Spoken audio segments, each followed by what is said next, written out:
గౌరవ బీసీ సంక్షేమ శాఖ మంత్రులు పొన్నం ప్రభాకర్ గౌడ్ గారికి స్వాగతం సుస్వాగతం. అదేవిధంగా ప్రభుత్వ సలహాదారులు కె కేశవరావు గారిని వేదిక మీద అలంకరించవలసిందిగా విజ్ఞప్తి. ముఖ్యమంత్రి ప్రదేశ్ కాంగ్రెస్ కమిటీ అధ్యక్షులు మహేష్ కుమార్ గౌడ్ గారు, ఉప ముఖ్యమంత్రి గౌరవనీయులు బట్టి విక్రమార్క గారికి కూడా పెద్ద ఎత్తున కరతాళ ధ్వనులతో స్వాగతం పలుకవలసిందిగా విజ్ఞప్తి. పెద్దలు మాజీ పార్లమెంటు సభ్యులు మదియాష్కి గౌడ్ గారిని కూడా వేదిక మీదకి రావాల్సిందిగా విజ్ఞప్తి. ప్రభుత్వ సలహాదారు నరేందర్ రెడ్డి గారికి స్వాగతం సుస్వాగతం.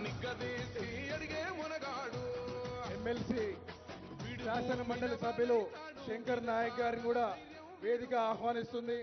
ప్రదేశ్ కాంగ్రెస్ కమిటీ అధ్యక్షులు శ్రీ బొమ్మ మహేష్ కుమార్ గౌడ్ గారిని కూడా వేదిక మీదకి రావాల్సిందిగా విజ్ఞప్తి.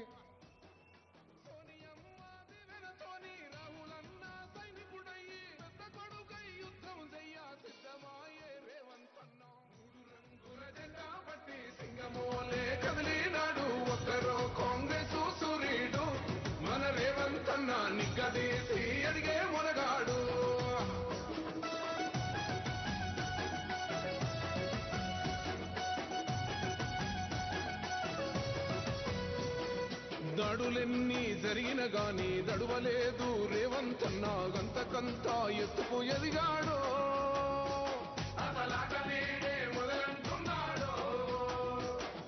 మొక్కనాడు పోలేదు ఒక్కడయ్యి కొట్లాడాడు, అందుకే పెద్ద నాయకుడయ్యాడు. గౌరవ ముఖ్యమంత్రి గారు యనమల రేవంత్ రెడ్డి గారికి గౌడ సమాజం తరఫున పెద్ద ఎత్తున వచ్చిన మన తెలంగాణ రక్షణే చేయమంటున్నాడు. రంగుల జెండా బట్టి గౌరవ ముఖ్యమంత్రి వర్యులు నాడు ఒకరు కాంగ్రెస్ సూరీడు మన రేవంత్ అన్న నిగ్గదీసి. గౌరవ ముఖ్యమంత్రి వర్యులు శ్రీ యనమల రేవంత్ రెడ్డి గారికి తప్పట్లతో పెద్ద ఎత్తున స్వాగతం పలకవలసిందిగా విజ్ఞప్తి. అలాగే వేదికను అలంకరించినటువంటి పెద్దలు ఉప ముఖ్యమంత్రి బట్టి విక్రమార్క గారికి, ప్రదేశ్ కాంగ్రెస్ కమిటీ అధ్యక్షులు మహేష్ కుమార్ గౌడ్ గారికి, బీసీ సంక్షేమ శాఖ మాత్యులు పొన్నం ప్రభాకర్ గౌడ్ గారికి, ప్రభుత్వ మంత్రివర్యులు మరియు శ్రీహరి ముదిరాజ్ గారికి, ప్రభుత్వ సలహాదారులకి, శాసన సభ్యులకి, శాసన మండలి సభ్యులకి, పార్లమెంటు సభ్యులకి అందరికీ కూడా బీసీ సంక్షేమ శాఖ తరఫున స్వాగతం సుస్వాగతం. పెద్దలు ముఖ్యమంత్రి గారి చేతులతోటి పాపన్న గారికి పూలమాల వేయాల్సిందిగా విజ్ఞప్తి.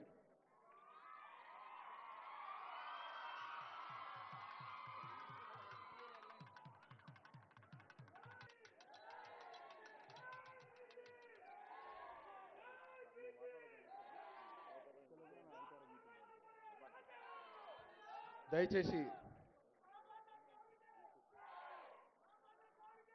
తెలంగాణ గీతాన్ని ప్రారంభించవలసిందిగా విజ్ఞప్తి.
మరొకసారి వేదిక మీద ఆసీనులైనటువంటి గౌరవ ముఖ్యమంత్రి వర్యులు శ్రీ యనమల రేవంత్ రెడ్డి గారికి, ఉప ముఖ్యమంత్రి వర్యులు గౌరవనీయులు బట్టి విక్రమార్క గారికి, మంత్రివర్గ సభ్యులకు, ఎమ్మెల్యేలకు, ఎమ్మెల్సీలకు, అదేవిధంగా ఈ కార్యక్రమానికి ఇంత పెద్ద ఎత్తున విచ్చేసినటువంటి సర్దార్ సర్వాయి పాపన్న జయంతి కమిటీ యొక్క కన్వీనర్లందరికీ, పత్రికా మిత్రులకు, ఈ ప్రోగ్రాంని మొదటి నుంచి వెన్నంటి నడిపిస్తున్నటువంటి బీసీ సంక్షేమ అధికారులు మరియు బీసీ సంక్షేమ శాఖ మాత్యులు శ్రీ పొన్నం ప్రభాకర్ గౌడ్ గారికి పేరు పేరున తెలంగాణ శ్రీ సర్దార్ పాపన్న గౌడ్ గారి జయంతి ఉత్సవ కమిటీ తరపున అందరికీ కూడా కృతజ్ఞతలు, అభినందనలు తెలియజేసుకుంటున్నాను. ఇవాళ సర్దార్ సర్వాయి పాపన్న గౌడ్ గారి 375వ జయంతిని పురస్కరించుకొని దశాబ్దాల కాలం పాటు అనేక మంది ముఖ్యమంత్రులు మారినా కానీ ఎన్టీ రామారావు గారు, చంద్రబాబు నాయుడు గారు, వైఎస్ రాజశేఖర రెడ్డి గారు, కేసీఆర్ గారు కూడా చేయలేనటువంటి ఒక మహత్తర బృహత్తమైన కార్యక్రమానికి ఈరోజు పెద్దలు రేవంత్ రెడ్డి గారు శ్రీకారం చుట్టారు. ట్యాంక్ బండ్ మీద పాపన్న విగ్రహం పెట్టాలన్నది మా కులం యొక్క చిరకాల వాంఛ సార్. ఆ కోరికను నెరవేర్చున్నందుకు ముఖ్యమంత్రి వారికి ప్రత్యేకంగా ధన్యవాదాలు తెలియజేసుకుంటున్నాం. ఆనాడు సర్దార్ సర్వాయి పాపన్న గౌడ్ గారు మొదటి బహుజన నాయకుడైతే అనేక కోటలను, కిల్లాలను, ఇంక్లూడింగ్ గోల్కొండ కిల్లాను కూడా పరిపాలించిన బహుజన నాయకుడు ఆ రోజు సర్దార్ పాపన్న గారు అయితే, మరి ఆయన స్ఫూర్తిని ఇన్ని సంవత్సరాల పాటు కొట్లాడుకుంటూ ఇక్కడ దాకా ముందుకు తీసుకొచ్చిన గౌడజాతి బిడ్డలందరికీ కూడా, బహుజన బిడ్డలందరికీ కూడా పేరు పేరున అభినందనలు తెలియజేసుకుంటూ, ఇవాళ ఆ రోజు పాపన్న గారు బహుజన నాయకుడైతే ఇవాళ మన తెలంగాణ రాష్ట్రంలో చరిత్రలో కని విని ఎనగని రీతిలో భారతదేశంలో మరెక్కడా జరగని విధంగా లక్షలాది మంది ప్రభుత్వ ఉద్యోగులను పెట్టి కులకరణ చేసి బీసీలకు 42% రిజర్వేషన్లు ఇవ్వాలని చెప్పి యావత్ భారతదేశ దృష్టిని ఆకర్షించిన మన గౌరవ ముఖ్యమంత్రి గారికి మరొకసారి కృతజ్ఞతలు, అభినందనలు తెలియజేసుకుంటున్నా.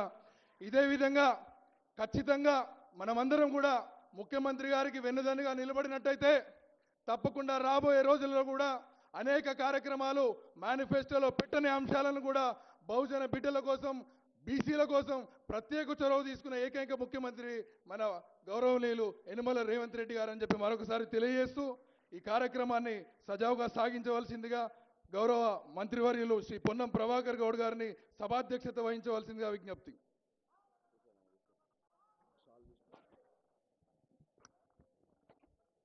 సభాధ్యక్షులు, ఉత్సవ committee chairman, BC corporation chairman సోదరుడు నూతి శ్రీకాంత్ గారికి, ఈనాడు సర్దార్ సర్వాయి పాపన్న 375వ జయంతి సందర్భంగా ట్యాంక్ బండి మీద భూమి పూజ చేసుకొని బహుజనుల ఆకాంక్షకు ఆనాడు అందరి బహుజనులను కలుపుకొని ఏ విధంగా పోరాటం చేసిండో ఈరోజు వారి చరిత్ర భవిష్యత్ తరాలకు తెలిసి అందరూ కూడా సామాజికంగా, రాజకీయంగా ఎదగాలనే ఆలోచనతోటి విగ్రహం ఏర్పాటు చేయడానికి ముందుండి మాకంటే నేను, మహేష్ అన్న అనేక సందర్భాల్లో కొంత జాప్యం చేసినా ఏమైంది, ఇంకెందుకు జాప్యమని చొరవ తీసుకొని ఈరోజు ఇక్కడ విగ్రహానికి పూజ చేసినటువంటి గౌరవ ముఖ్యమంత్రి రేవంత్ రెడ్డి గారికి ఒక్కసారి గట్టిగా చప్పట్లతోటి ధన్యవాదాలు తెలియజేస్తా ఉన్నాం.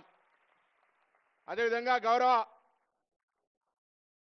ఉప ముఖ్యమంత్రి గారు బట్టి విక్రమార్క గారు, రాష్ట్ర కాంగ్రెస్ అధ్యక్షులు మహేష్ కుమార్ గౌడ్ గారు, బలహీన వర్గాల మంత్రి వాకిటి శ్రీహరి గారు, అట్లూరు లక్ష్మణ్ కుమార్ గారు, మాజీ పార్లమెంట్ సభ్యులు మధు యాష్కి గారు, పెద్దలు కేశవరావు గారు, మేయర్ సోదరి విజయలక్ష్మి గారు, బీసీ కమిషన్ చైర్మన్ నిరంజన్ గారు, అదేవిధంగా సోదరి బీసీ మహిళా కమిషన్ చైర్మన్ శారద గారు, ఎమ్మెల్యేగా షామిల్ గారు, అదేవిధంగా శంకరన్న గారు, జాజుల శ్రీనివాస్ గారు, వేదిక మీద ఉన్న పెద్దలందరికీ, ఇక్కడికి ఇచ్చేసిన అందరికీ పేరు పేరున నమస్కారాలు. ఈరోజు సర్వాయి పాపన్న స్ఫూర్తితోటి ఇక్కడ అందరూ వచ్చినటువంటి మీ అందరికీ కూడా స్వాగతం, ధన్యవాదాలు తెలియజేస్తా ఉన్నా. ఆనాడు 4 వర్ణాలు, క్షుద్రులు, వైశ్యులు, క్షత్రియులు, బ్రాహ్మణులని. వేదిక మీద ఉన్న వాళ్ళందరం కూడా క్షుద్రులమే. ఇవాళ రేవంత్ రెడ్డి గారి నాయకత్వంలో దేశానికే మార్గదర్శకత్వంగా ఉండే విధంగా కులగణన జరిగి చట్టపరంగా న్యాయపరంగా 1,00,000 మంది ప్రభుత్వ ఉద్యోగులను నియమించి గ్రామాన సమాచారం సేకరించి ఎంపైరికల్ డాటా ప్రామాణికమైనటువంటి సమాచారముతోటి సబ్ కమిటీ వేసుకొని చట్టరీత్యా ప్రజాస్వామ్యరీత్యా శాసనసభలో చర్చ చేసి కేబినెట్ ఆమోదంతో బిల్లులు రూపొందించి గవర్నర్ గారికి పంపిస్తే, గవర్నర్ గారు ఢిల్లీకి పంపిస్తే, ఎందుకు చెప్తున్నా అంటే ఇవాళ మన హక్కు కోసం పోరాడి సామాజిక న్యాయం కోసం ఆనాడు సర్దార్ సర్వాయి పాపన్ ఏ స్ఫూర్తితోనైతే పోరాడిండో ఇవాళ ప్రతి ఒక్కరు కూడా బహుజనులను కలుపుకొని ఆ రాజ్యాంగానికి సంబంధించి లోబడి ఇచ్చేటువంటి ఒక ప్రక్రియను సాధించుకునేదానికి అందరూ కూడా భావోజ్వాల వ్యాప్తితోటి కానీ కార్యోన్ముఖులు ఏ విషయంలో అందరూ కూడా చొరవ తీసుకోవాలని సందర్భంగా కోరుతా ఉన్నా. ఈరోజు ఈ యొక్క 42% ఒక రాజకీయాలకు మాత్రమే అనుకుంటా ఉన్నారు. దయచేసి విద్యా ఉద్యోగాల్లో అనేక రకాలుగా జీవితాలు బాగుపడతాయి.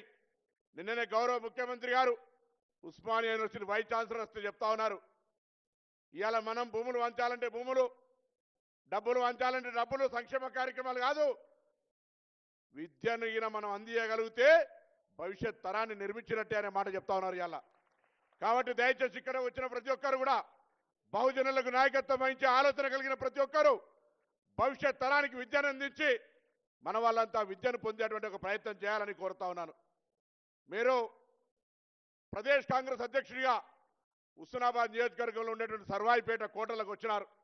ఇలా దానిని మీరు గత ఏడాది ఇచ్చిన 4.5 కోట్లతోటి సుందరంగా మంచి ఒక అందరికీ ఉపయోగపడేటువంటి ఒక సమాచారం, అక్కడ కోటలు, వారికి ఉన్నటువంటి అనేక రకాలుగా ఆనవాళ్లతో ఒక మంచి భవనాన్ని అక్కడ నిర్మిస్తూ ఉన్నాం, విగ్రహాన్ని పెడతా ఉన్నాం మనం.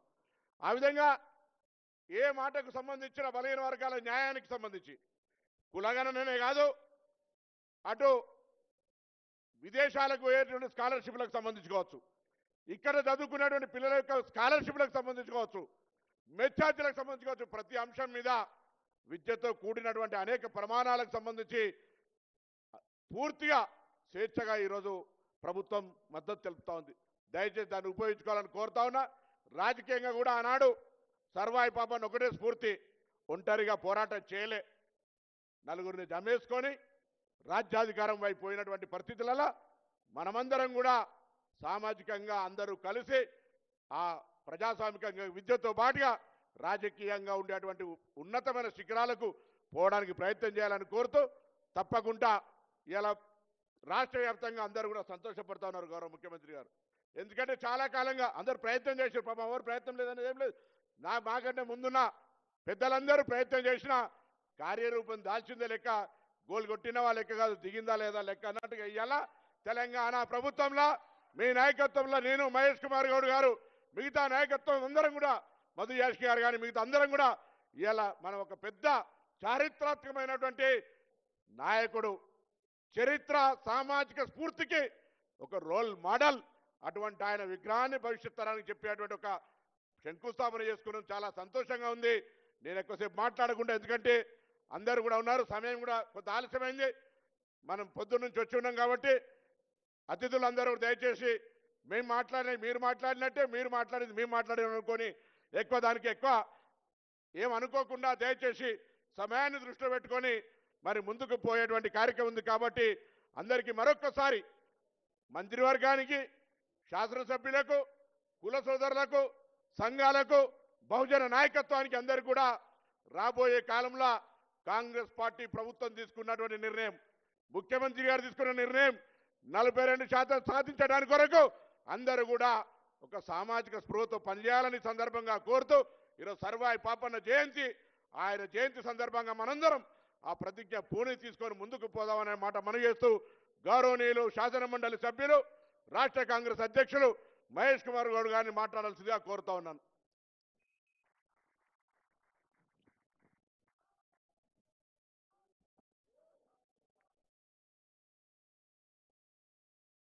సభాధ్యక్షులు పొన్నం ప్రభాకర్ గారు, రాష్ట్ర ముఖ్యమంత్రి వర్యులు గౌరవనీయులు రేవంత్ గౌడ్ గారు, ఎందుకంటా ఉన్నానన్న మాట నేను నిన్న టీవీ నైన్ ఇంటర్వ్యూలో చెప్పాను. రేవంత్ రెడ్డి గారిని రెడ్డిగా కాదు, ఒక బీసీ నేతగానే చూస్తూ ఉన్నాం మేము. అలాంటి లక్షణాలు, అలాంటి ఆలోచన, ఆ విధానం ఆయనలో ఉంది కాబట్టి నేను వారిని అందుకే రేవంత్ గౌడ్ గారిని సంబోధిస్తూ ఉన్నాను. పెద్దలు గౌరవనీయులు బట్టి విక్రమార్క గారు, గౌరవనీయులు కేశవరావు గారు, మంత్రివర్యులు మా ముదిరాజ్ బిడ్డ సిఆర్ గారు, నిరంజన్ గారు, మరో మంత్రివర్యులు లక్ష్మణ్ గారు, గాజుల శ్రీనివాస్ గౌడ్ గారు, మేయర్ విజయలక్ష్మి గారు, గౌరవనీయులు పొన్నం ప్రభాకర్ గారు, శ్రీకాంత్ గారు, మధు యాష్ గారు, శాసనసభ్యులు శామ్యుల్ గారు, మా శంకరయ్య గారు, మహిళా చైర్పర్సన్ శారద గారు, సాహసానికి ధైర్యానికి ప్రతీక సర్వై పాపన్న గారు. ఇప్పుడు కాదు అప్పుడు కాదు 1650లో సాంకేతిక పరిజ్ఞానం లేని రోజుల్లో, ఆటవికత వెజ్జొరులుతున్న రోజుల్లో ఒక పూరింట్లో పుట్టి తన సాహసాన్ని నిరూపించుకొని భువనగిరి కోటే కాదు ఔరంగజేబ్ అడ్డా అయినటువంటి గోల్కొండ కిల్లాని ఛేదించినాడంటే ఆయన సాహసం ఎలాంటిదో ఇవాళ దాని గురించి ఆలోచిస్తే మన రోమాలు లేచి నిలబడతాయి. అలాంటి సాహస వీరుడి యొక్క జన్మతిథి వల్ల ముఖ్యమంత్రి గారు దూస్తున్నట్టు నాయకుడు. మేము ప్రభాకర్ గారు, నేను సర్వై పాపన్న గారిని సత్కరించుకోవాలి, ఒక విగ్రహం పెట్టాలన్నప్పుడు ఆయన ఒక మంచి మాట చెప్పినాడు. చరిత్రలో ఎక్కాలంటే ఆషామాషి కాదు. ఈ దేశంలో చాలామంది నాయకులున్నారు, వారి ఫోటోలు పెట్టుకున్నాం, వారి విగ్రహాలు పెట్టుకున్నాం. వారందరికీ సర్వై పాపన భిన్నము. Is an historian. కాబట్టి వారిని సరైన రీతిలో సత్కరించుకోవాల్సిన అవసరం ఉందనే మాట సాక్షాత్ ముఖ్యమంత్రి గారు చెప్పడం, దాంట్లో భాగంగానే మేము చాలా చోట్ల వారి విగ్రహాన్ని పెట్టుకున్నామని స్థలాలు చూసినప్పుడు నిన్న ఉదయం నేను ప్రభాకర్ హనుమంతరావు గారు కలిసినప్పుడు 2-3 స్థలాలు వారికి వివరిస్తే ఆయన ఒకటే మాట చెప్పాడు. సెక్రటేరియట్ అనేది రాజకీయ అడ్డ, ఎవరు వచ్చినా కనబడే విధంగా ఉండాలి సర్వాయి పాపన విగ్రహం. కానీ మనం వర్ధంతి రోజు, జన్మతిథి రోజు పోయి ఎత్తుకొని పూలేసే రకంగా ఉండకూడదు. నడి బొడ్డైనటువంటి సెక్రటేరియట్ ముందే స్థలం ఇస్తాను, అది ఎంతుందో చూడండి, ఇంకా వెనక అవసరం ఉంటే కూడా ఆ స్థలాన్ని పెంచుకుందాము. ధీటుగా ప్రజలందరికీ నిత్యం కనబడే విధంగా ఉండాలి.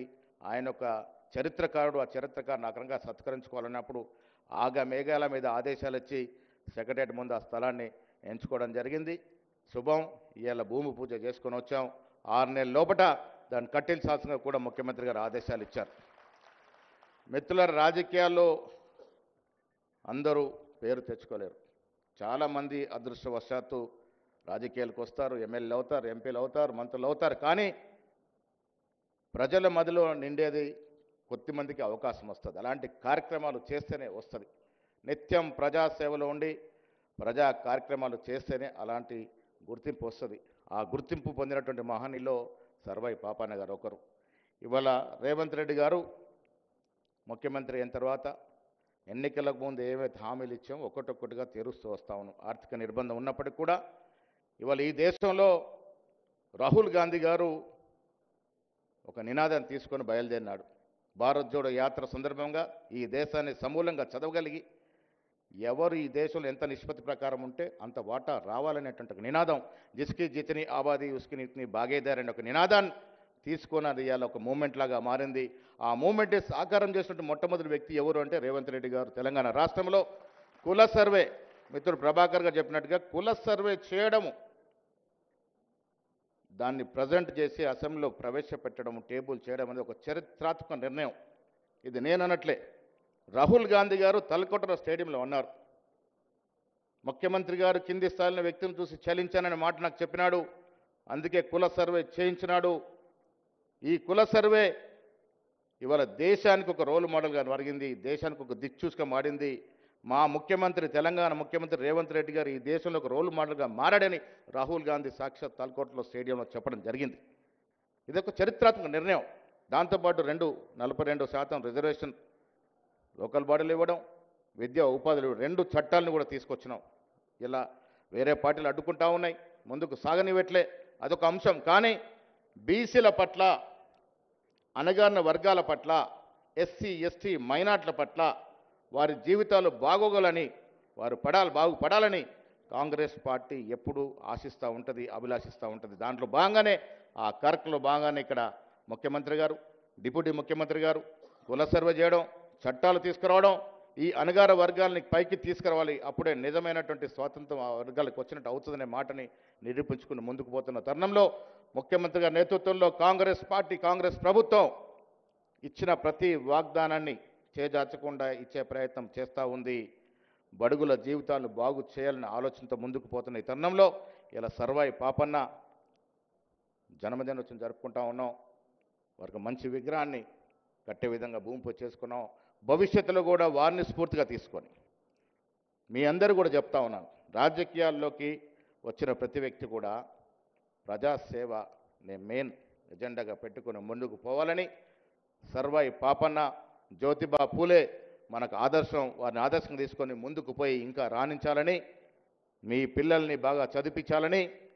కుల వృత్తులు నశిస్తూ ఉన్నాయి. నేను నిన్న కూడా ముఖ్యమంత్రిగా చెప్పాను, కుల వృత్తులు నశిస్తే మానవాళికి మంచిది కాదు. చదువుకుంటూనే కుల వృత్తి చేయాలి.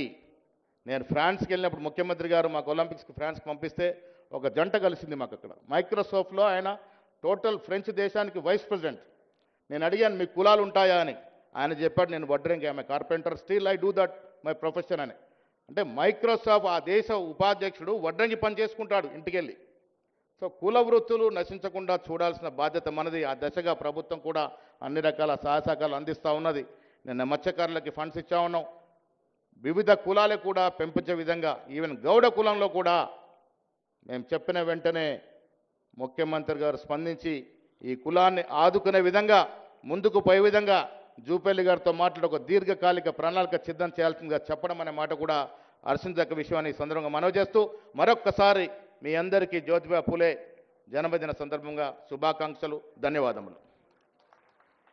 పెద్దలు గౌరవనీయులు ఉప ముఖ్యమంత్రి గారు బట్టి విక్రమార్క గారు మాట్లాడే ముందు ఈరోజు విగ్రహ ఏర్పాటుకు సంబంధించి నగర మేయర్గా విజయలక్ష్మి అక్క గారు, ప్రభుత్వ సలహాదారు వేం నరేందర్ రెడ్డి గారు, మధు యాష్కి గౌడ్ గారు, మిగతా ఖైరతాబాద్ శాసనసభ్యుడు నాగేందర్ గారు అందరూ కూడా అన్ని రకాల సహాయ సహకారాలు అందించిన మాటని ఈ సందర్భంగా మనవి చేస్తూ పెద్దలు ఆ స్థలము వాస్తవంగా టూరిజం శాఖకు సంబంధించింది. దాన్ని హెచ్ఎండిఏకి ఇచ్చి మళ్ళీ తిరిగి ఈరోజు సర్వాయి పాపన్న విగ్రహం పెట్టుకోవడానికి పూర్తి సహకారం అందించిన జూపల్లి కృష్ణారావు గారు కూడా ఒకసారి ధన్యవాదాలు చెప్తూ చప్పట్లు కొట్టాల్సిందే సందర్భంగా కోరుతూ, గౌరవ ఉప ముఖ్యమంత్రి గారు ఇలా ఓవర్సీస్ స్కాలర్షిప్ కానీ, పిల్లల మెస్ ఛార్జీలు కానీ, బలహీన వర్గాలకు సంబంధించిన ఎస్సీ ఎస్టీ బీసీ మైనార్టీలకు సంబంధించి, ఎడ్యుకేషన్కి సంబంధించి ఎప్పుడు అయినా నిధులకు సంబంధించి ఇప్పుడు ఇంకా భవిష్యత్తులో కూడా చల్లని విధంగా ఆశీర్వచనం ఉండాలని కోరుతూ గౌరవ ఉప ముఖ్యమంత్రి బట్టి విక్రమార్క గారిని మాట్లాడాల్సిందే విజ్ఞప్తి చేస్తా ఉన్నాను.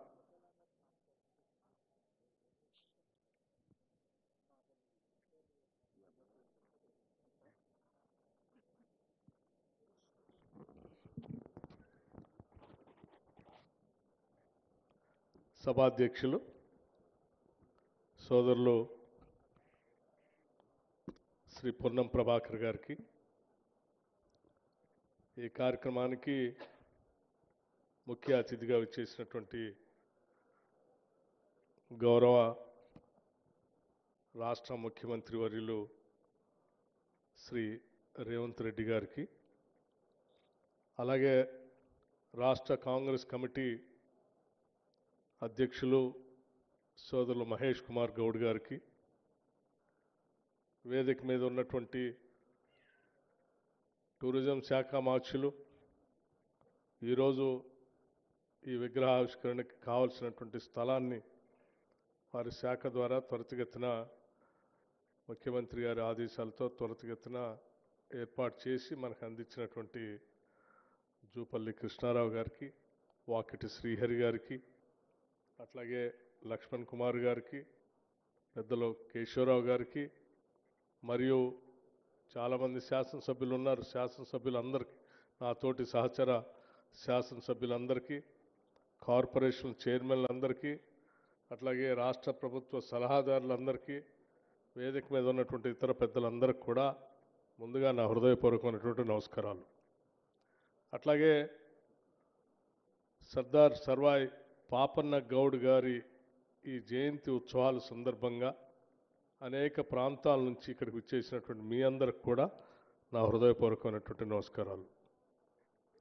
ఈరోజు రాష్ట్ర ప్రభుత్వం సామాజిక న్యాయానికి కట్టుబడి రాష్ట్ర ముఖ్యమంత్రి రేవంత్ రెడ్డి గారి నాయకత్వంలో ఇందిరమ్మ ప్రభుత్వం, ప్రజాప్రభుత్వం పెద్ద ఎత్తున తెలంగాణలో ఒక విప్లవాత్మకమైనటువంటి మార్పులు తీసుకొని వస్తూ ఉంది. ఆ మార్పులు ఏ స్థాయిలో ఉన్నాయనంటే చివరికి భారతదేశానికి కూడా తెలంగాణ రాష్ట్రం తీసుకుంటున్నటువంటి నిర్ణయాలే ఈ భారతదేశానికి దశ దిశ నిర్దేశం చేసేంత స్థాయిలో సామాజిక పరమైనటువంటి నిర్ణయాలు ఈరోజు ఈ రాష్ట్రంలో జరుగుతూ ఉన్నాయి. దానికి నిజంగా బహుజనులందరి తరఫున ఈ రాష్ట్ర ప్రభుత్వానికి, ముఖ్యమంత్రికి, క్యాబినెట్కి మనం అందరం హృదయపూర్వకమైనటువంటి అభినందనలు, కృతజ్ఞతలు కూడా చెప్పాల్సినటువంటి అవసరం ఉందని నేను భావిస్తూ ఉన్నాను. ఈరోజు దేశ చరిత్రలో ఎక్కడ జరగనటువంటి కాస్ట్ సర్వే ఇక్కడ జరిగి ఆ కాస్ట్ సర్వే ఆధారంగా లెక్కలతో సహా ఈ రాష్ట్రంలో 42% బీసీలకు రిజర్వేషన్ కల్పించాలనేటువంటి ఆలోచనతో శాసనసభలో చట్టాలను చేసి ఆ చట్టాలు ఈరోజు దేశంలోనే ఒక చర్చకు దారితీసి భవిష్యత్తులో భారతదేశంలో కూడా తప్పనిసరి పరిస్థితులు కల్పించినటువంటి గొప్ప నిర్ణయాలు ఈరోజు ఈ రాష్ట్రంలో జరిగాయి. దానికి మనమందరం ఈరోజు ఇక్కడ కూర్చున్నటువంటి బీసీల నాయకులు, బహుజన నాయకులు అందరికీ కూడా నేను ఒకటే విజ్ఞప్తి చేస్తూ ఉన్నాను. ఈరోజు కాంగ్రెస్ ప్రభుత్వం ఇంత గట్టిగా సామాజిక నిర్ణయం కోసం అనేక రకాలైనటువంటి అడ్డంకులు ఉన్నప్పటికి కూడా వాటన్నిటినీ పటాపంచలు చేసుకొని, కట్లు దించుకొని ఇంతటి గొప్ప విధానపరమైన నిర్ణయాలు చేసినప్పుడు ఈ విధానపరమైన నిర్ణయాలు ప్రతి గ్రామానికి, ప్రతి ఇంటికి, ప్రతి బహుజన దృష్టికి తీసుకొని వెళ్ళి ఈ ప్రభుత్వం మనది, మన కోసం నిలబడ్డది, మన కోసం ఈరోజు సమాజంలో అనేక సంస్కరణలు తీసుకొని వచ్చి ముందుకు పోతుంది అని చెప్పి అరచేతిలో పెట్టుకొని ప్రభుత్వాన్ని కాపాడుకుంటూ భవిష్యత్తులో తీసుకున్న నిర్ణయాల ఫలితాలన్నీ కూడా పొందటం కోసం అందరూ ప్రయత్నం చేయాలని చెప్పి ఈరోజు పాపన్న గౌడ్ గారి జయంతి సందర్భంగా మీ అందరికీ నేను విజ్ఞప్తి చేస్తూ ఉన్నాను. ఈరోజు విగ్రహావిష్కరణ ఇప్పుడే పెద్దలు మన మహేష్ కుమార్ గౌడ్ గారు కానీ, పొన్నం ప్రభాకర్ గారు కానీ మాట్లాడేటప్పుడు చాలా స్పష్టంగా చెప్పారు. విగ్రహాన్ని ఏర్పాటు చేయాలని అడిగినప్పుడు ఆ విగ్రహం ఏర్పాటు చేసే వ్యక్తి యొక్క ఆలోచనలు, వారి పోరాట స్ఫూర్తి, వారి మార్గం ఆ విగ్రహాన్ని చూసినప్పుడల్లా మనందరికీ ఇన్స్పిరేషన్గా ఉండాలి. అలా ఇన్స్పిరేషన్గా ఉండటం కోసమే విగ్రహాలను ఏర్పాటు చేసుకుంటాం. ఆ చేసుకునే విగ్రహాలు కూడా ఒక స్ట్రాటజిక్ పాయింట్లో అందరికీ కనపడేటట్టుగా ఆ విగ్రహం మనలందరినీ కూడా మార్గదర్శకం చేసి స్ఫూర్తి ఇచ్చేటట్టుగా ఒక స్ట్రాటజిక్ స్థలంలో ఏర్పాటు చేయటం అనేది కూడా చాలా ఆవశ్యకమైనది. ఎక్కడో విగ్రహాన్ని పెట్టాం, ఎక్కడో స్థలం ఇచ్చామనేది కాకుండా ఒక ప్రముఖమైనటువంటి స్థలంలో సెక్రటేరియట్ ముందు స్థలాన్ని ఏర్పాటు చేసి ఈరోజు భూమి పూజ చేసుకున్నాం. తప్పనిసరిగా ఈ భూమి పూజ రేపు ఈ రాష్ట్రంలో వచ్చేటువంటి సామాజిక న్యాయానికి, సామాజిక ధర్మానికి పెద్ద ఎత్తున ఉపయోగపడుతుందని చెప్పి మీ అందరికీ నేను సవినయంగా మనవి చేస్తూ, సర్దార్ పాపన్న గౌడ్ గారి యొక్క లక్షణాలు ఇప్పటికే అందరూ చెప్పారు. ఆ రోజుల్లో ఏమీ లేని రోజుల్లో కూడా అందరినీ ఏకం చేసుకొని కృషి, పట్టుదల, ఒక లక్ష్యం ఉంటే ఏదైనా సాధించవచ్చు అని చెప్పి వారు చేసి నిరూపించి చూపించినటువంటి ఆయన జీవితం మనందరికీ ఆదర్శప్రాయంగా ఉండాలని చెప్పి దానికి అనుగుణంగా మనం అందరం అడుగులు ముందుకు వేయాలని చెప్పి మీ అందరికీ నేను సవినయంగా విజ్ఞప్తి చేస్తూ ఈ కార్యక్రమానికి ముందుండి జాగ్రత్తగా విగ్రహాన్ని కానీ స్థలాన్ని కానీ ఏర్పాటు చేయటం కోసం ముఖ్యమంత్రిగా వారు ప్రత్యేక చొరవ తీసుకున్నందుకు అందరి తరఫున రాష్ట్ర ముఖ్యమంత్రి రేవంత్ రెడ్డి గారికి కూడా మనం అందరం ధన్యవాదాలు చెప్పడమే కాకుండా ఈ సభా వేదిక మీద ఉన్నటువంటి ప్రతి ఒక్కళ్ళు రాష్ట్ర కాంగ్రెస్ కమిటీ అధ్యక్షుడి దగ్గర నుంచి మొదలు పెడితే క్యాబినెట్లో ఉన్నటువంటి సహచర మంత్రివర్యులు శాసనసభ్యులు పార్టీ మూల సిద్ధాంతం కాంగ్రెస్ సిద్ధాంతమే సామాజిక న్యాయం. ఆ సామాజిక న్యాయాన్ని తీసుకొని మనం ఈరోజు ముందుకు పోతా ఉన్నాం. ఈ ముందుకు పోయే క్రమంలో ఈ పార్టీకి సామాజిక న్యాయం జరగకుండా ఉండాలని ఆలోచన చేసేటువంటి కొన్ని రాజకీయ పార్టీలు కొంత ఎప్పటికప్పుడు మన మీద కొన్ని రకాలైనటువంటి ప్రచారం చేస్తూనే ఉంటాయి. ఆ ప్రచారం చేసేటువంటి రాజకీయ పార్టీలందరికీ కూడా మనం స్పష్టంగా ఒక సందేశాన్ని ఇవ్వటం కోసం రాష్ట్ర వ్యాప్తంగా ఉన్నటువంటి ఈ సమాజం మొత్తం ఏకం కావాల్సినటువంటి అవసరం, నిలబడినటువంటి ప్రభుత్వాన్ని గుండెల్లో పెట్టి కాపాడుకోవాల్సినటువంటి అవసరం కూడా మనందరిపైన ఉందని చెప్పి మరొకసారి నేను మీ అందరికి విజ్ఞప్తి చేస్తూ ముగిస్తా ఉన్నాను. నమస్కారం.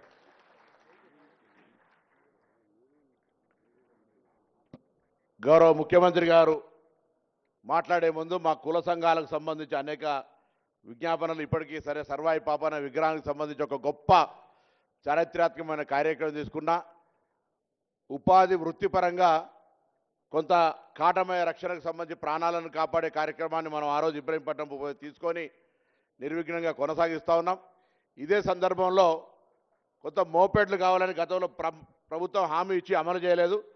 కొంత గ్రామీణ ప్రాంతాల్లో పోవడానికి ఈరోజు అనువుగా ఉంది కాబట్టి కొంత మోపెడ్ల వ్యవస్థను గీతా కార్మిక సంఘాలకు ఇచ్చే విధంగా కొంత కార్యాచరణ ఎందుకంటే అది తీసుకుంటే బాగుంటుందనే విజ్ఞప్తితో పాటుగా ఈరోజు వెనకటికి మనం మామూలుగా తాడి చెట్ల కింద మండువాలు అట్లా ఉంటుంటే కొంత మోడర్న్ బార్ లాగా కళ్ళు మండువాలు విత్ కల్తీలు కూడా ఉండే విధంగా కొన్ని మోడర్న్ అట్లీస్ట్ కాన్సెన్స్కి ఒకటో రెండో మండువాలకు కూడా కొంత ఆర్థికంగా నిధులు కేటాయించే విధంగా ఉండాలని చెప్తూ ఇప్పటికే నేను ఇక్కడ ఉన్న వాళ్ళందరూ కోరుతా ఉన్నా. వనాలకు సంబంధించి గౌరవ ముఖ్యమంత్రి గారు చొరవ తీసుకొని 40 లక్షల ఈత మొక్కలు 5 లక్షల తాటి మొక్కల వనాల లోపల సిద్ధంగా ఉన్నాయి. మీరు ₹1 ఖర్చు చేసేది లేదు. అక్కడ ఉన్నటువంటి గ్రామీణ ఉపాధి పథకం కింద ఎక్సైజ్ శాఖ, ఫారెస్ట్ డిపార్ట్మెంటు, బీసీ వెల్ఫేర్ 4 శాఖల సమన్వయంతో రాష్ట్ర స్థాయిలో కూడా చీఫ్ సెక్రటరీ గారిని వీడియో కాన్ఫరెన్స్ చేయించినారు ముఖ్యమంత్రి గారు.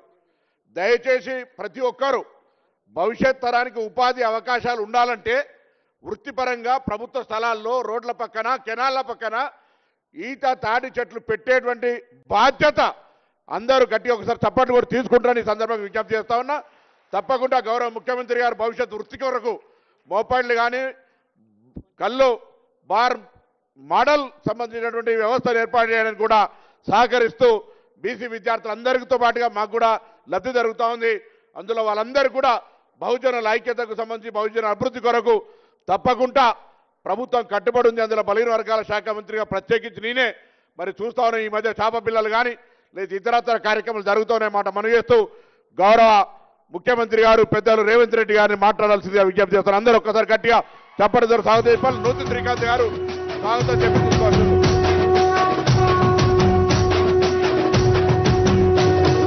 3 రంగుల జెండా బట్టి సింగమోలే కదిలినాడు ఒక్కరో కాంగ్రెస్ సూర్యుడు మన రేవంత్ అన్న నిగ్గదీసి అడిగే మునగాడు. వీడు భూమిన వానైతాడు బీద సాదల ధైర్యం వీడు దొంగ దొరల భరతం పడతాడు మన రేవంత్ అన్న పేద ఇంటికి పండుగ.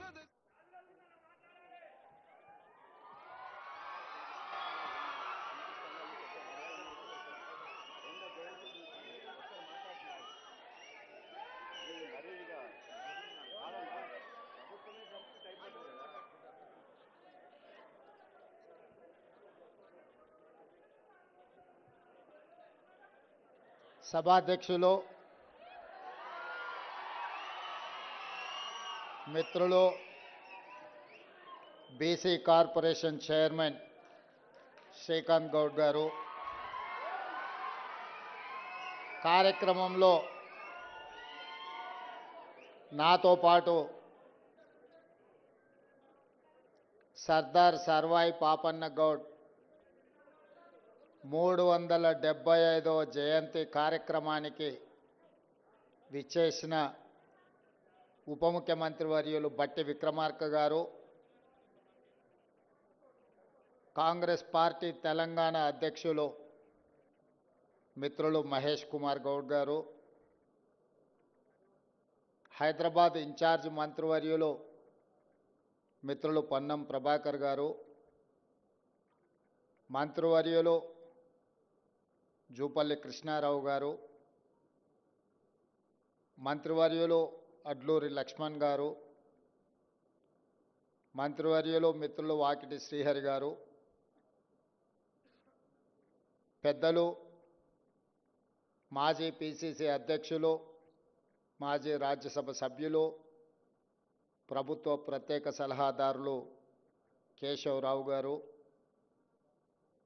బీసీ కమిషన్ చైర్మన్ పెద్దలు నిరంజన్ గారు, మిత్రులు క్యాంపెయిన్ కమిటీ చైర్మన్ మాజీ పార్లమెంట్ సభ్యులు మధు యాస్కి గౌడ్ గారు, మహిళా కమిషన్ చైర్పర్సన్ సోదరిమణి శారద గారు, శాసన మండలి సభ్యులు, శాసనసభ్యులు, వేదిక మీద ఉన్న పెద్దలు, కార్యక్రమానికి విచ్చేసిన వందలాది మా గౌడ సోదరులకు సర్దార్ సర్వాయి పాపన్న జన్మదిన శుభాకాంక్షలు. అదేవిధంగా బలహీన వర్గాల తరఫున ఏ సమస్య ఉన్నా ముందుండి మాట్లాడే సోదరుడు జాజుల శ్రీనివాస్ గౌడ్ గారు, వారి మిత్ర బృందం ఈరోజు ప్రభుత్వం నిర్వహిస్తున్న ఈ కార్యక్రమాన్ని విజయవంతం చేయడానికి కొన్ని దశాబ్దాలుగా సర్దార్ సర్వాయి పాపన్నకు సరైన గుర్తింపు ఉండాలి, వారి విగ్రహం బహుజనులకే కాదు తెలంగాణ సమాజానికి ఆదర్శంగా నిలబెట్టాలి అన్న ఆకాంక్ష ఈనాడు నెరవేరబోతుంది. ఆనాడు నేను పిసిసి అధ్యక్షుడిగా పాదయాత్ర చేస్తూ ప్రజల దగ్గరికి వెళ్ళినప్పుడు హుస్నాబాద్ శాసనసభ నియోజకవర్గంలో మిత్రుడు పొన్నం ప్రభాకర్ గారు, ఆనాడు సర్దార్ సర్వాయి పాపన్న గౌడ్ గారు కిలాస్పూర్ కోటను వేదికగా చేసుకొని బహుజనుల సామ్రాజ్యాన్ని, మొఘలులను ఓడించి తన శౌర్యాన్ని, ప్రతాపాన్ని ఈ సమాజానికి చూపించడమే కాదు, ఆనాడే బహుజనుల సామ్రాజ్యాన్ని బహుజనులందరికీ ఏ విధంగా అందించవచ్చో నిరూపించిన గొప్ప పోరాట యోధుడు, వీరుడి యొక్క కోటను చూడడం జరిగింది. ఆ రోజు ఆ పక్కన చూసిన గత ప్రభుత్వాల కోటను మైనింగ్ లీజులకిచ్చి చరిత్రలో కిలాస్పూర్ కోటనే కాలగర్భంలో కలపాలని ఆలోచన చేసింది. ఆ రోజు అక్కడ చూసిన తర్వాత నేను చెప్పిన, ఇక్కడ ఒక్క రాయి కూడా తీయడానికి వీల్లేదు, ఇది చరిత్రకు ఒక గొప్ప స్ఫూర్తి, ఆ కోటను సంరక్షించాలి, దాన్ని చారిత్రాత్మకమైన కట్టడాల కింద మార్చి భవిష్యత్ తరాలు ఒక స్ఫూర్తిని పొందడానికి పర్యాటక క్షేత్రంగా అభివృద్ధి చేయాలి. మన ప్రభుత్వం వస్తుంది, తప్పకుండా శ్రీమతి సోనియా గాంధీ గారి నేతృత్వంలో ఏర్పడబోయే ఇందిరమ్మ రాజ్యం ప్రజాపాలనలో తప్పకుండా అభివృద్ధి కార్యక్రమాలు చేపడతామని ఆ రోజు అక్కడనే చెప్పడం జరిగింది. కోట మీదకి వెళ్ళి చూసి అక్కడి నుంచే ఆ రోజు చెప్పడం జరిగింది, తప్పకుండా ప్రభుత్వం ఏర్పాటు చేస్తున్నాం, ఏర్పాటు చేసిన ప్రభుత్వంలో కోటను కాపాడి చరిత్రను ఎప్పుడూ భవిష్యత్ తరాలు చూడాలనుకున్న, స్ఫూర్తి పొందాలనుకున్న ఈ ప్రాంతాన్ని అభివృద్ధి చేద్దామని. అందుకే ఆ ప్రాంతానికి పొన్నం ప్రభాకర్ గారిని కరీంనగర్ నుంచి తీసుకెళ్ళి హుస్నాబాద్ శాసనసభ నియోజకవర్గ ఎన్నికల్లో పోటీ చేయించి వారిని కాంగ్రెస్ పార్టీ గెలిపించడమే కాదు, వారిని మంత్రిని చేసి ఈరోజు తెలంగాణ ప్రభుత్వంలో భాగస్వామ్యం చేయడం జరిగింది. ఈరోజు మిత్రులారా, గాంధీ కుటుంబం ఈ దేశానికి దొరికిన ఒక గొప్ప వరం. రవి అస్తమించని సామ్రాజ్యాన్ని, ప్రపంచాన్నే జయించిన బ్రిటిష్ సామ్రాజ్యాన్ని శాంతితో ఒక యుద్ధాన్నే గెలవచ్చు అని నిరూపించిన మహాత్మా గాంధీ నుంచి మొదలు పెడితే స్వతంత్ర దేశంలో దేశం కోసం ప్రాణాలు అర్పించిన శ్రీమతి ఇందిరాగాంధీ గారు, దేశ సమగ్రత కోసం ప్రాణాలు అర్పించిన శ్రీ రాజీవ్ గాంధీ గారు, ఈ దేశాన్ని అభివృద్ధి పదం వైపు నడిపించాలి, ప్రపంచ దేశాలలోనే ఒక బలమైన దేశంగా, ఒక గొప్ప ఆర్థిక వ్యవస్థగా రాణించాలి అని ప్రధానమంత్రి పదవిని, రాష్ట్రపతి పదవిని త్యాగం చేసిన శ్రీమతి సోనియా గాంధీ గారిని, కేంద్ర మంత్రిగా, ప్రధానమంత్రిగా అవకాశాలు వచ్చిన గొప్ప ఆర్థిక తత్వవేత్త మన్మోహన్ సింగ్ గారిని దేశ ప్రధానమంత్రిగా చేయడమే కాదు, ఒక రాజకీయ నీతిజ్ఞుడు ప్రణబ్ ముఖర్జీ గారిని దేశానికి రాష్ట్రపతిగా శ్రీమతి సోనియా గాంధీ, శ్రీ రాహుల్ గాంధీ గారు అవకాశాన్ని కల్పించి ప్రపంచ ఆర్థిక వ్యవస్థలో మూడవ బలమైన ఆర్థిక వ్యవస్థగా భారతదేశం అవతరించడానికి గొప్ప నాయకత్వాన్ని గాంధీ కుటుంబం అందించింది. ఈరోజు మనం ప్రపంచంలో ఎక్కడికి వెళ్ళినా, ఏ దేశానికి పోయినా భారతదేశాన్ని ఎంతమంది గుర్తిస్తారో, భారతదేశాన్ని ఎంతమంది గౌరవిస్తారో ప్రతి ఒక్కరూ ఈరోజు గాంధీ వారసత్వాన్ని కూడా గౌరవించి, గుర్తించి మనకు మర్యాదను అందిస్తున్నారు. అంటే ఈరోజు గాంధీ వారసత్వాన్ని పుణికిపుచ్చుకున్న మన ప్రభుత్వం ప్రపంచానికే ఆదర్శం అని చెప్పి నేను ఈరోజు చెప్పదలుచుకున్నా.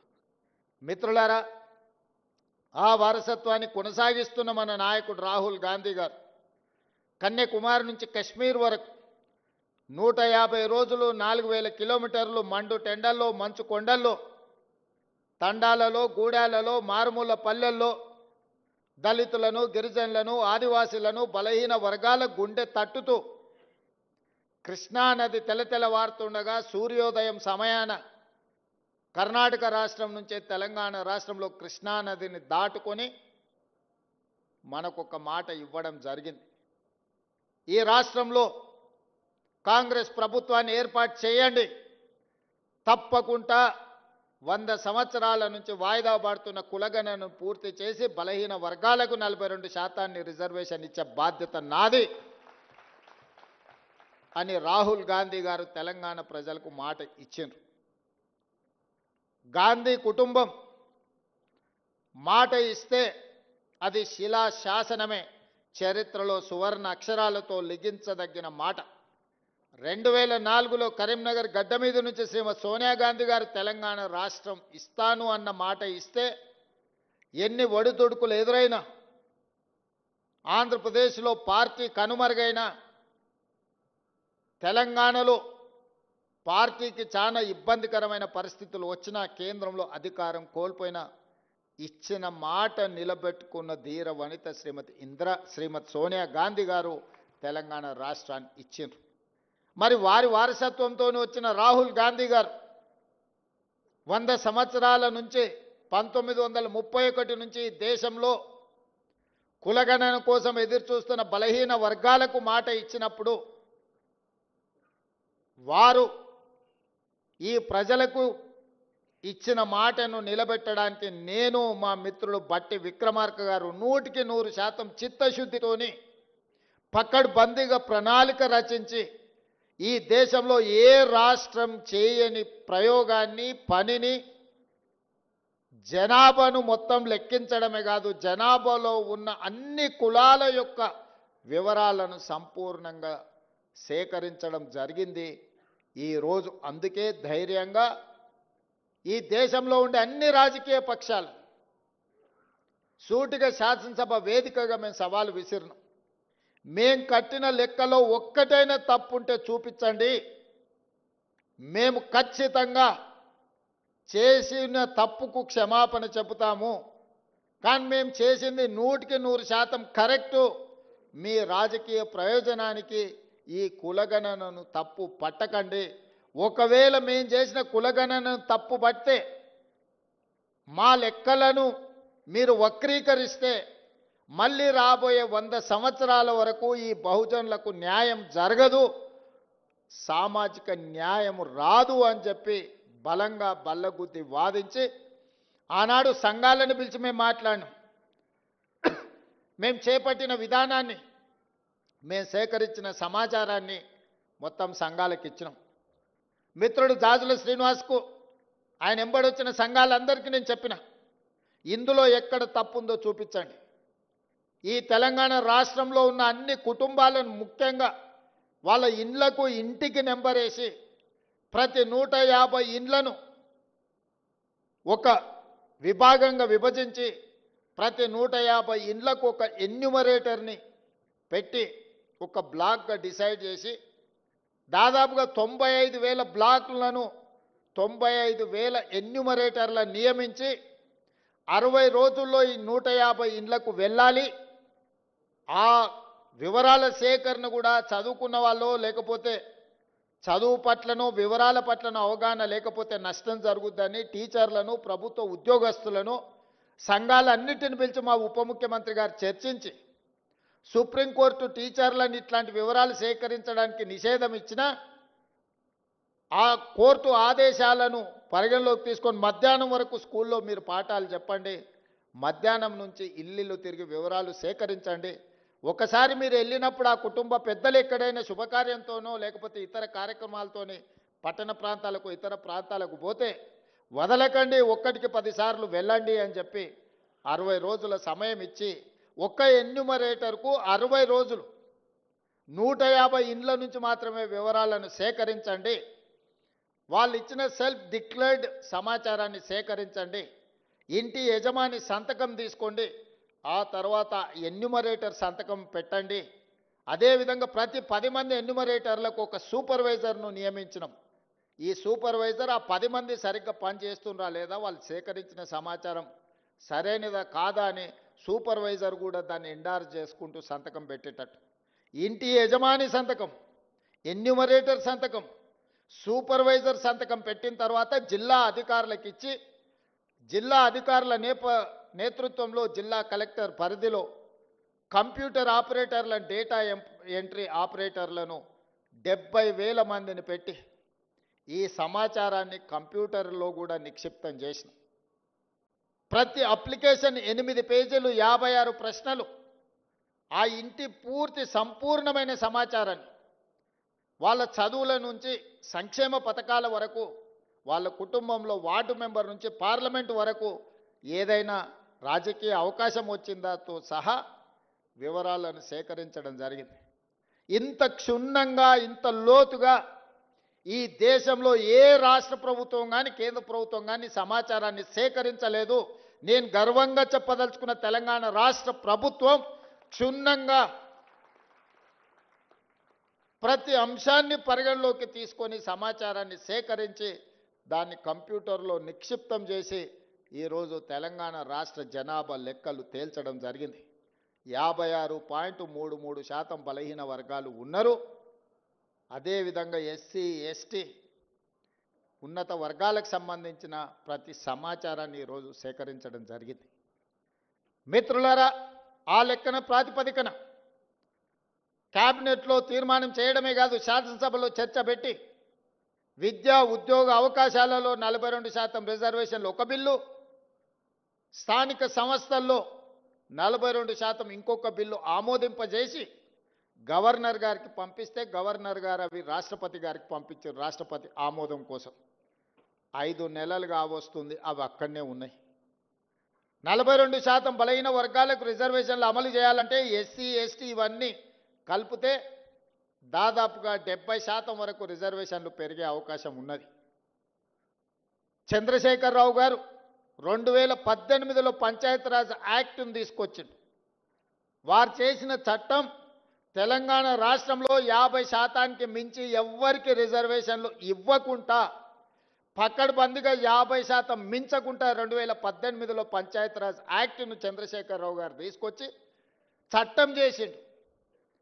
ఇవాళ చట్టమే మనకు అడ్డంకిగా మారింది.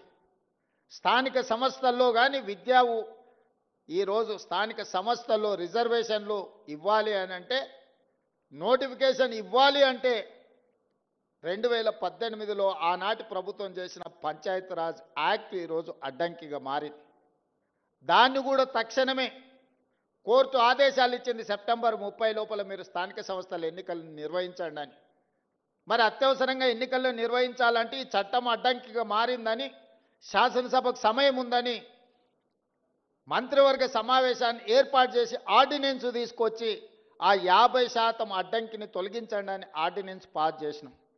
ఆ ఆర్డినెన్స్ కూడా గవర్నర్ గారి దగ్గరికి వెళ్ళింది. గవర్నర్ గారు అది కూడా ఆమోదించకుండా రాష్ట్రపతి గారికి పంపించారు. ఇవాళ విద్యా ఉద్యోగ అవకాశాలలో 42% రిజర్వేషన్, స్థానిక సంస్థల్లో 42% రిజర్వేషన్ బలహీన వర్గాలకు ఇచ్చే బిల్లులు రాష్ట్రపతి గారి దగ్గరనే ఉన్నాయి. చంద్రశేఖరరావు గారు తెచ్చిన చట్టం ఈరోజు 50% లోపలనే రిజర్వేషన్లు ఉండాలని ఏదైతే చేసిండో దాన్ని తొలగించడానికి చేసిన ఆర్డినెన్స్ కూడా ఈరోజు కేంద్ర ప్రభుత్వం దగ్గర, రాష్ట్రపతి గారి దగ్గర చిక్కుకున్నాయి. ఇవాళ మేము వాటి గురించి మాట్లాడి, వాటి గురించి చర్చించి, ఇక వీళ్ళు వినడం లేదు, వీళ్ళతోని కొట్లాడాల్సిందే అని ఢిల్లీ జంతర్ మంతర్ దగ్గర పెద్ద ఎత్తున ధర్నా చేసినాం.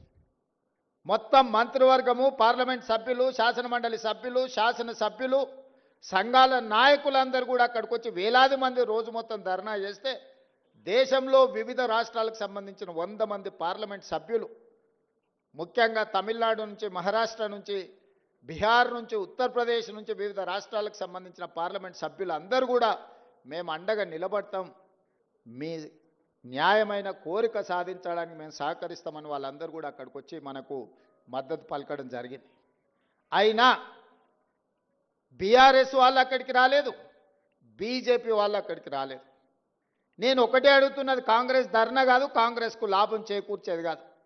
బలహీన వర్గాలకు సంబంధించి బహుజనుల కోసం రిజర్వేషన్లను పెంచుదామని దేశంలో ఉండే అన్ని పక్షాలు అక్కడికి వచ్చి మద్దతు ఇచ్చినాయి. మరి బీజేపీ, బీఆర్ఎస్ అక్కడికి రాలేదు, మద్దతు పలకలేదు అని అంటే మీరందరూ ఆలోచన చెయ్యండి అని చెప్పి మీకు విజ్ఞప్తి చేస్తున్నా. నేను ఆరోపణలు చేయదలుచుకోలే, నేను విమర్శించదలుచుకోలే, కానీ సమస్యను పరిష్కరించే శక్తి వాళ్ళ దగ్గరనే ఉంది. ఈరోజు అడ్డుపడుతున్నది కిషన్ రెడ్డి గారు, మోడీ గారు కాదా? ఈరోజు రాష్ట్రపతి దగ్గర చిక్కుకున్న విద్యా ఉద్యోగ అవకాశాలలో 42% రిజర్వేషన్, స్థానిక సంస్థల్లో ఇవ్వాల్సిన 42% రిజర్వేషన్, చంద్రశేఖరరావు గారు తెచ్చిన 50% పరిమితిలోనే రిజర్వేషన్లు ఉండాలని తెచ్చిన ఆర్డినెన్స్ తొలగాలి అని అంటే కిషన్ రెడ్డి, మోడీ గారు రాష్ట్రపతి గారికి చెప్పాలి. అడ్డం పడే మీరు తొండి వాదన, మొండి వాదన చేస్తారు. ఇందులో మీరు బీసీ రిజర్వేషన్లలో ముస్లింలను కలిపినరని, చదువుకున్న వాళ్ళు, కేంద్ర మంత్రులుగా పనిచేస్తున్న వాళ్ళు, ఈ దేశంలో రాజ్యాంగంలోనే ప్రొవిజన్ లేదు, మత ప్రాతిపదికన రిజర్వేషన్లకు తావు లేదు. మత ప్రాతిపదికన ఏ రిజర్వేషన్ ఉన్నా 2 నిమిషాలలో సుప్రీంకోర్టు కొట్టేస్తుంది. మేము పంపించిన బిల్లుల్లో కానీ, మేము పంపించిన ఆర్డినెన్స్లో కానీ ఎక్కడైనా మత ప్రాతిపదికన 1% 0.1% రిజర్వేషన్ అయినా ఉందా మీరు చూపించండి అని చెప్పి బీజేపీ, బీఆర్ఎస్ నాయకులను నేను అడుగుతున్నా. ఎందుకు అబద్ధాలతోని బలహీన వర్గాలను అడ్డుకుంటున్నారు, బహుజనులకు అన్యాయం చేస్తున్నారని నేను ఈ వేదిక మీద నుంచి అడగదలుచుకున్నా. చట్టంలో ఎక్కడా లేదు. నిజంగానే ఒకవేళ ముస్లిం రిజర్వేషన్లను తీయాలన్న ఆలోచన మీకు ఉంటే, మీ సిద్ధాంతమే అదైతే, నాగ్పూర్లో ఆర్ఎస్ఎస్ కేంద్ర కార్యాలయం ఉంటుంది. 1970 నుంచి దాదాపుగా 20-25 ముస్లింలో ఉన్న, ముస్లిం మతాన్ని పాటించే సామాజిక వర్గాలకు బీసీ రిజర్వేషన్ మహారాష్ట్రలో ఉంది. మీరు తొలగించగలరా? గుజరాత్, నరేంద్ర మోడీ గారు పుట్టి పెరిగిన గుజరాత్ రాష్ట్రంలో ఈరోజు ముస్లిమ్స్కి బీసీ రిజర్వేషన్లు వస్తున్నాయి. నరేంద్ర మోడీ గారు గుజరాత్లో తొలగించగలరా? ఈరోజు ఉత్తరప్రదేశ్లో బీసీ రిజర్వేషన్లలో ముస్లింలకు సంబంధించిన రిజర్వేషన్లు ఉన్నాయి. ఉత్తరప్రదేశ్ నుంచి ప్రధానమంత్రిగా ఉన్న నరేంద్ర మోడీ గారు మీరు ఉత్తరప్రదేశ్లో తొలగించగలరా? దూదేకుల కానీ, నూరు భాష కానీ, ఇతర ముస్లిం వెనుకబడిన వర్గాలు మొదటి నుంచి బీసీలలో రిజర్వేషన్లు ఉన్నాయి. మన దగ్గర కూడా దూదేకులకు రిజర్వేషన్ ఉంది, నూరు భాష ఉంది. అదేవిధంగా బార్బర్ కమ్యూనిటీ కటింగ్ చేసే వాళ్ళు ముస్లింలలో ఉన్నారు, కుల వృత్తులు బట్టలు ఉతికే వాళ్ళు ఉన్నారు, దూది నేసే వాళ్ళు ఉన్నారు. వీళ్ళందరికీ కూడా బలహీన వర్గాల కింద రిజర్వేషన్లు ఉన్నాయి. 50-60 సంవత్సరాల నుంచి వాళ్ళకి రిజర్వేషన్లు ఉన్నాయి. ఇవాళ కొత్తగా ఎవరు ఇచ్చింది లేదు. ఈ ముసుగు దొడుక్కొని ముస్లిం ముసుగు దొడుక్కొని బహుజనులకు అన్యాయం చేయాలి, బహుజనులకు రిజర్వేషన్లు ఇవ్వొద్దు అని కొన్ని రాజకీయ పక్షాలు అడ్డుకుంటున్నాయి. ఇవాళ నిజంగానే తెలంగాణ రాష్ట్రంలో మేము ఇస్తే మేము చేసిన చట్టంలో ఎక్కడైనా ఉంటే చూపించండి. అబద్ధాల ప్రాతిపదికన దెబ్బతీయాలి మా ఆలోచనని, రాహుల్ గాంధీ గారి విధానాన్ని. రాహుల్ గాంధీ గారి మీద కోపం ఉంటే వారి మీద ప్రదర్శించండి. చాలా కేసులు పెట్టారు, ఇంకా 4 కేసులు పెట్టండి. కానీ ఆయన నమ్మిన సిద్ధాంతాన్ని దెబ్బతీయడానికి ప్రయత్నం చేయొద్దు అని చెప్పి కేంద్ర ప్రభుత్వానికి నేను విజ్ఞప్తి చేస్తున్నా. ఆయన సంపూర్ణంగా విశ్వసిస్తున్నాడు. ఈ సమాజంలో సమూలమైన మార్పు రావాలంటే బహుజనులు నిలదొక్కోవాలి, బహుజనులు ఆర్థికంగా విద్య ఉద్యోగాలలో ఎదగాలి అనేది రాహుల్ గాంధీ గారి విధానం. ఆ విధానాన్ని అమలు చేయడమే నా బాధ్యత, మా ఉప ముఖ్యమంత్రి బట్టి విక్రమార్క గారి బాధ్యత. రాహుల్ గాంధీ గారు ఏ సూచన చేసినరో 100% అమలు చేయడం మా బాధ్యత. ఇవాళ క్రమంలో వస్తాయి సమస్యలు, మాకు తెలుసు. ఆ సమస్యల్ని పరిష్కరించుకుంటూ ముందుకు వెళ్తాం. సమస్య వచ్చినప్పుడు, సమస్య మీద మేము కొట్లాడినప్పుడు మీరు అండగా నిలబడాల్సిన నైతిక బాధ్యత మీ వైపున ఉన్నదని చెప్పి నేను భావిస్తున్న ఈ వేదిక మీద నుంచి.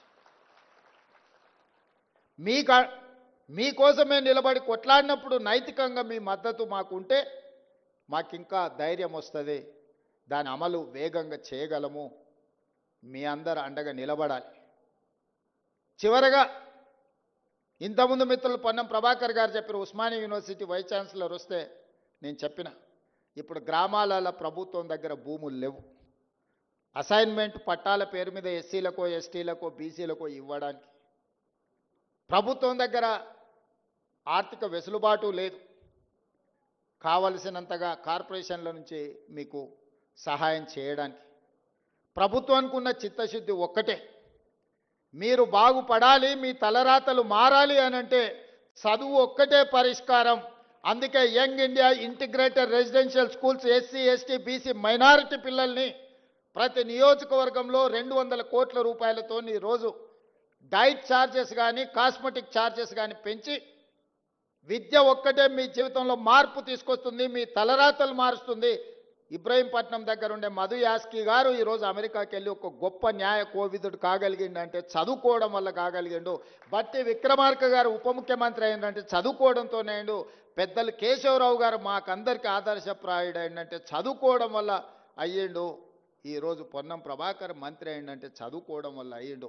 ఇక్కడున్న యువకులకు నా సూచన ఒక్కటే, చదువు ఒక్కటే మన తలరాతను మారుస్తుంది. మీకు నాణ్యమైన చదివిచ్చి మీ అర్హత తగ్గ ఉద్యోగాన్ని ఇచ్చే బాధ్యత కాంగ్రెస్ ప్రభుత్వం తీసుకుంటుంది. ముఖ్యమంత్రిగా నేను తీసుకుంటా. మీరు మా కుటుంబ సభ్యులు. నేను ఎస్సీ వర్గీకరణ చేసినప్పుడు మా మాదిగ సోదరులు, మా మాదిగ బిడ్డ, మా మాదిగ సోదరుడు ఒకవేళ ముఖ్యమంత్రి ఉంటే మాకు ఎంత న్యాయం జరుగుద్దో, రేవంత్ అన్న ఉంటే కూడా మాకంత న్యాయం జరిగింది. 59 ఉపకులాలకు న్యాయం జరిగిందని మాదిగ సోదరులు వాళ్ళ సామాజిక వర్గంలో నన్ను సభ్యత్వం ఇచ్చింది. ఇవాళ సర్దార్ సర్వాయి పాపన్న విగ్రహమే కాదు, బలహీన వర్గాల కోసం ఒక మంచి పని చేస్తే గౌడ సోదరులలో కూడా మహేష్ గౌడ్ గారు నాకు సభ్యత్వం ఇచ్చాడు. సంతోషం. మా పండుగ సాయన్న గురించి చర్చించినప్పుడు, ప్రస్తావించినప్పుడు మా వాకిటి శ్రీహరిని ముదిరాజ్ సోదరుల నుంచి మంత్రిని చేసినప్పుడు నాకు మా ముదిరాజ్ సోదరులు కూడా అందులో సభ్యత్వం ఇచ్చిండ్రు. నేను ఎందుకు చెప్తున్నా అంటే నా బాధ్యత. రాహుల్ గాంధీ గారు ఏం కోరుకుంటున్నారో, ఈరోజు పీసీసీ ప్రెసిడెంట్ కావచ్చు, మంత్రి కావచ్చు, క్యాంపెయిన్ కమిటీ చైర్మన్ కావచ్చు, పబ్లిక్ సర్వీస్ కమిషన్ చైర్మన్గా బుర్రా వెంకటేశంని ఐఏఎస్ చదివిండు కాబట్టి ఆయన వేయగలిగినాం. మా సోదరిమణి శారదని మహిళా కమిషన్ చైర్పర్సన్ వేయగలిగినాం అంటే చదువుకున్నది కాబట్టి వేయగలిగినాం. ఇవాళ ఒక Venkatesh Goud public service commission chairman అయినా, ఒక పొన్నం ప్రభాకర్ గౌడ్ మంత్రి అయినా, ఒక మహేష్ గౌడ్ పీసీసీ ప్రెసిడెంట్ అయినా, మధు యాస్కి గౌడ్ గారు క్యాంపెయిన్ కమిటీ చైర్మన్ అయినా, యువకుడు శ్రీకాంత్ ఈరోజు కమిషన్ చైర్మన్ సభాధ్యక్షత వహించిందంటే చదువు ఒక్కటే కారణం. మీ అందరికీ నా సూచన ఒక్కటే, ఇవన్నీ కూడా మీరు నిలబడాలి, నిలదొక్కోవాలి, మీ తలరాతలు మారాలి, మీరు డాక్టర్లు, లాయర్లు, ఇంజనీర్లు కావాలి, ఐఏఎస్లు, ఐపీఎస్లు, ఐఎఫ్ఎస్లు అయి రాజ్యాధికారంలో భాగస్వాములు కావాలి, ఈ రాజ్యాన్ని పాలించాలి. బడుగు బలహీన వర్గాలకు రాజ్యాధికారం వచ్చినప్పుడు ఈ సమాజం బాగుపడుతుంది. ఈ తెలంగాణ రాష్ట్రం 10 ఏళ్లలో $1 ట్రిలియన్ ఎకానమీ కావాలన్నా 2047కు $3 ట్రిలియన్ ఎకానమీ కావాలంటే మీరందరూ చదువుకోవాలి. డాక్టర్లు, లాయర్లు, ఇంజనీర్లే కాదు, ఐటీ ప్రొఫెషనల్స్ కావాలి. అప్పుడే ఈ రాష్ట్రం యొక్క ఆర్థిక వ్యవస్థ నిలదొక్కుంటుంది. రాష్ట్రం యొక్క ఆర్థిక వ్యవస్థ నిలదొక్కోవాలంటే మీరు చదువుకోవాలి. నేను మా యువకులకు అందరికి సూచన ఒక్కటే, ఒకనాడు ప్రభుత్వం దగ్గర భూములు ఉన్నాయి.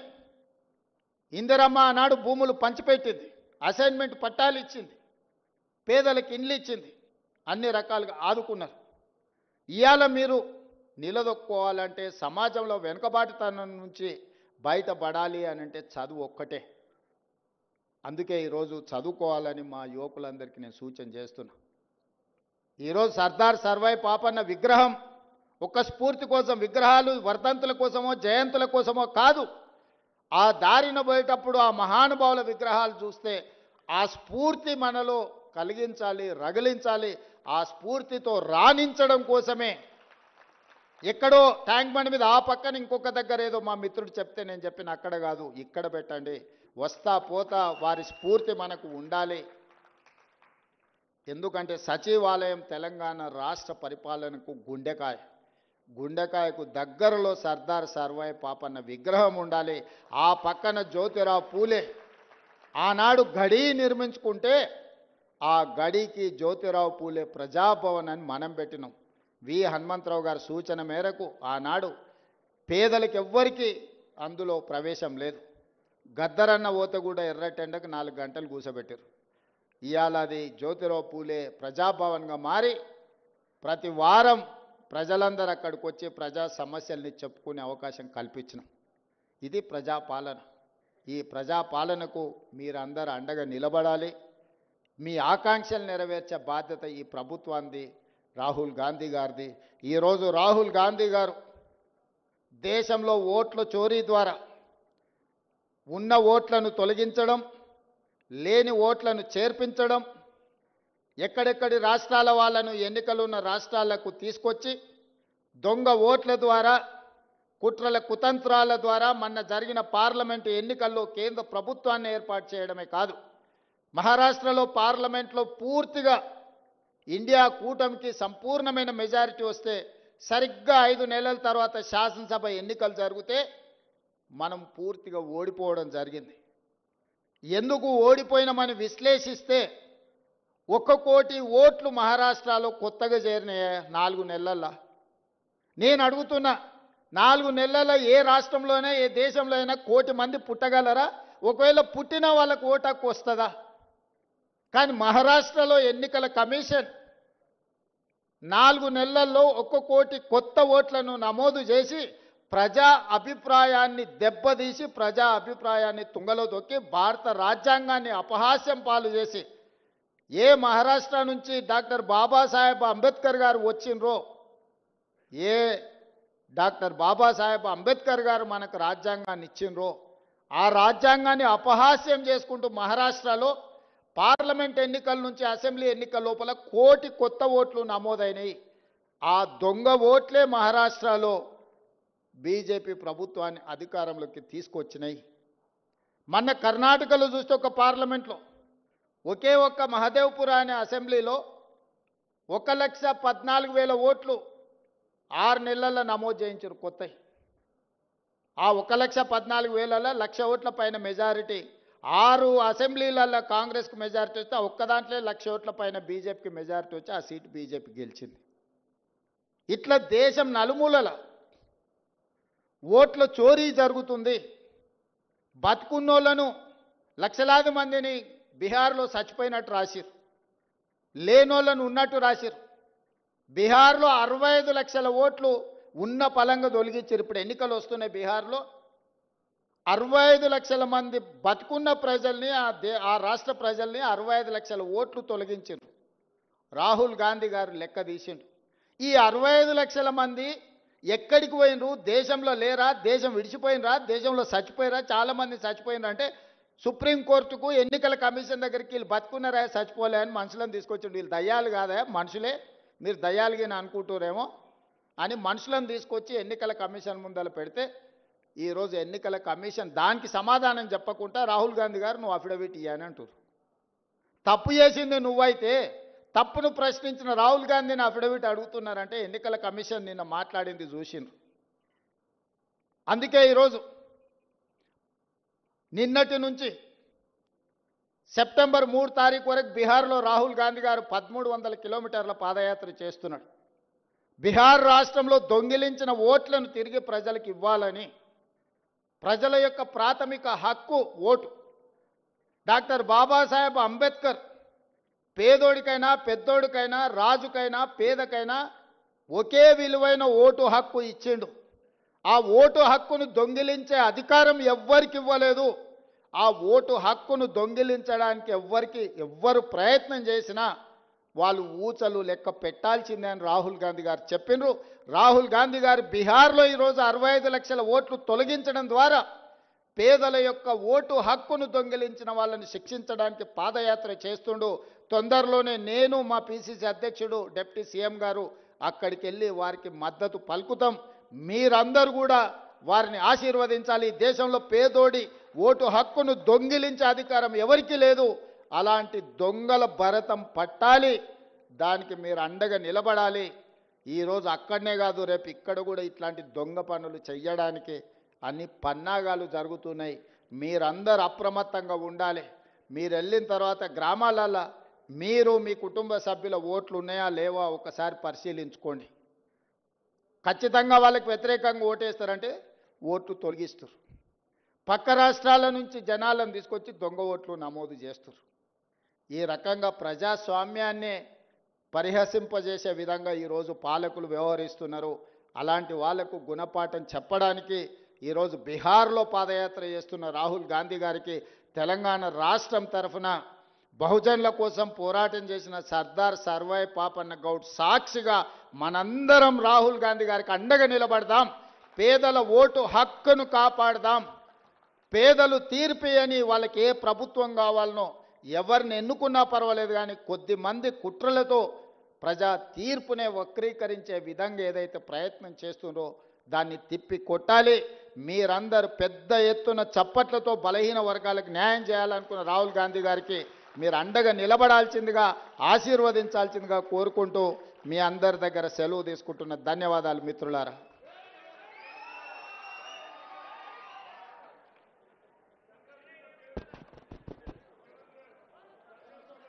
మధు యాష్కి గారు వందన సమర్పణ కార్యక్రమం చేస్తారు.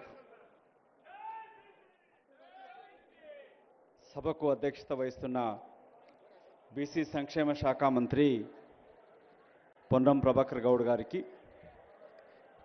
2 నిమిషాలు, సభ నిర్వహిస్తున్న శ్రీకాంత్ గౌడ్ గారికి, ఒకసారి మీ అందరి కరతాళ ధ్వనులతోటి 375వ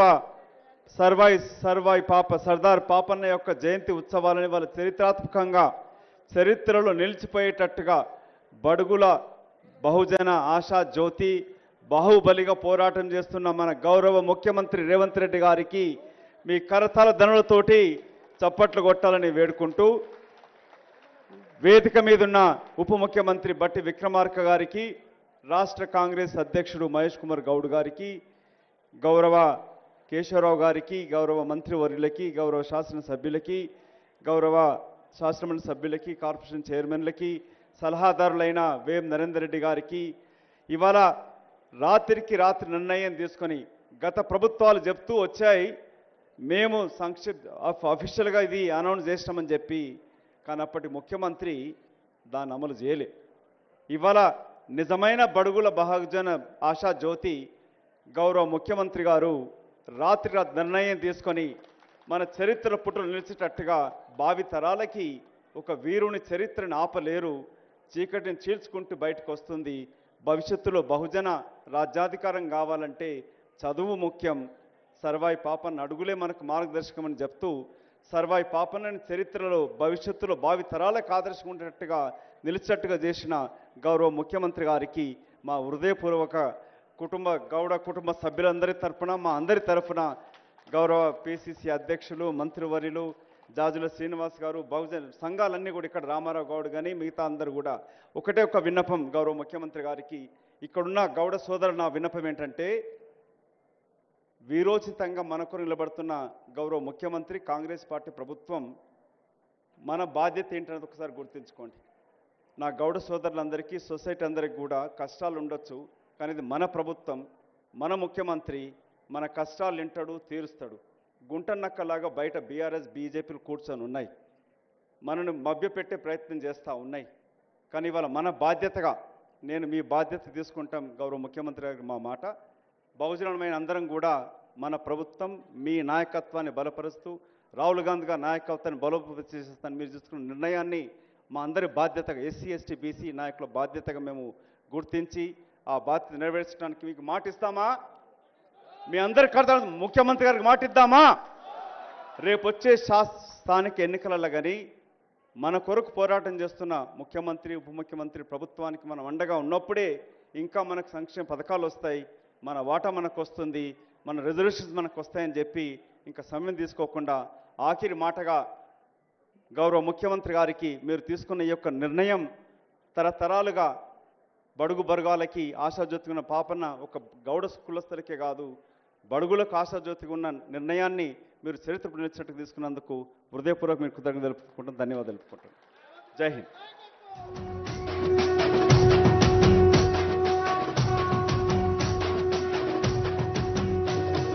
మూడు రంగుల జెండా బట్టి సింగమోలే కదిలినాడు ఒక్కరో కాంగ్రెస్ సూర్యుడు మన రేవంత్ అన్న నిగ్గదీసి అడిగే మునగాడు.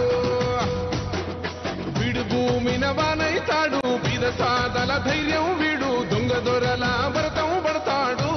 మన రేవంత్ అన్న పేద ఇంటికి పండుగ తెస్తాడు. సోనియమ్మ దివెనతోని రాహులన్న సైనికుడయ్యి పెద్ద కొడుకై యుద్ధం చెయ్య సిద్ధమా అందరికీ రేవంత్ అన్న. రవీంద్ర భారతి బ్యాక్ సైడ్ భోజనాలు ఉన్నాయి, తప్పకుండా సహోదరులందరూ కూడా భోజనం చేయవలసింది.